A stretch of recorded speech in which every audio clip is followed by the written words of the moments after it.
നമസ്കാരം, സിറ്റി ന്യൂസിലേക്ക് സ്വാഗതം. ഓൾ ഇന്ത്യ ലോയേഴ്സ് യൂണിയൻ സംസ്ഥാന വനിതാ സബ് കമ്മിറ്റി വനിതാ അഭിഭാഷകർക്കായി സ്റ്റഡി ക്യാമ്പ് സംഘടിപ്പിച്ചു. ഇന്നും നാളെയുമായി നടക്കുന്ന study camp Burnassery EK Nayanar അക്കാദമിയിൽ ഹൈക്കോടതി ജഡ്ജി ജസ്റ്റിസ് A. മുഹമ്മദ് മുസ്താഖ് ഉദ്ഘാടനം ചെയ്തു. സ്ത്രീകളുടെ ഉന്നമനത്തിനായി സ്ത്രീകൾ തന്നെ ശ്രമിക്കണമെന്ന് ഹൈക്കോടതി ജസ്റ്റിസ് മുഹമ്മദ് മുസ്താഖ് പറഞ്ഞു. സ്ത്രീകളുടെ ഉന്നമനത്തിനായി സ്ത്രീകൾ തന്നെ ശ്രമിക്കണം. നിയമങ്ങളിൽ മാറ്റം വരുത്തുന്നതിന് ഒരു പരിധിയുണ്ട്.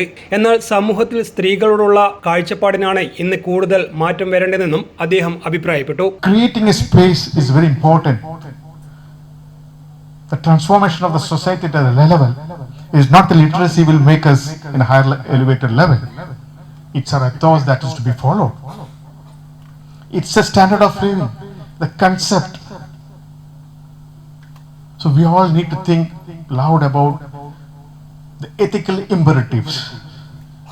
The Kantian philosophy speaks about categorical imperatives, which is a universal value, and say that categorical imperatives decide what is a right or wrong.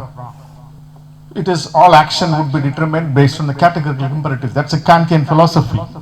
But we need to go far ahead of it, and ethical imperatives.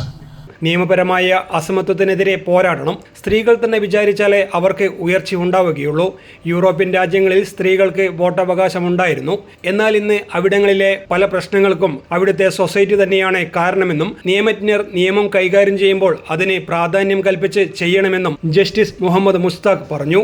Advocate P. Ayisha Potti മുഖ്യ പ്രഭാഷണം നടത്തി. ചടങ്ങിൽ സംസ്ഥാന chairperson advocate Latha T. Thankappan അധ്യക്ഷത വഹിച്ചു.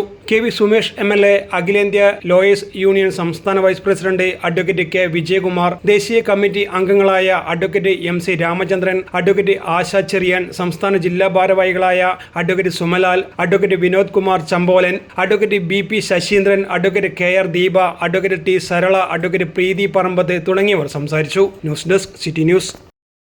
കൂടുതൽ വാർത്തകൾ അറിയുവാൻ സിറ്റി ചാനൽ വാട്സ്ആപ്പ് ഗ്രൂപ്പിൽ ജോയിൻ ചെയ്യുക. ഒപ്പം YouTube ചാനൽ സന്ദർശിക്കുക. വാർത്തകളെ അവസാനിക്കുന്നില്ല. മറ്റൊരു വാർത്തയുമായി വീണ്ടും കാണാം. നമസ്കാരം.